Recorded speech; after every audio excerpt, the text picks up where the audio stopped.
और जिस दिन वो इन सब को जमा करेगा, फिर फरिश्तों से फरमाएगा, क्या ये लोग तुमको पूजा करते थे? वो कहेंगे, तू पाक है, तू ही हमारा दोस्त है, न कि ये, बल्कि ये जिन्नात को पूजा करते थे और अक्सर उन्हीं को मानते थे।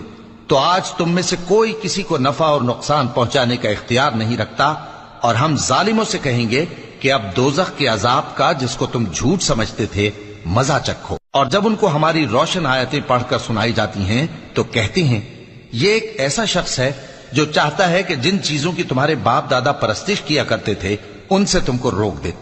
और ये भी कहते हैं कि ये कुरान महज झूठ है जो अपनी तरफ से बना लिया गया है।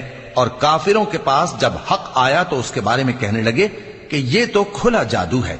और हमने न तो इन मुशरिकों को किताबें दी जिनको ये पढ़ते हों, और ए नबी सल्लल्लाहु अलैहि वसल्लम, न तुमसे पहले इनकी तरफ कोई डराने वाला भेजा।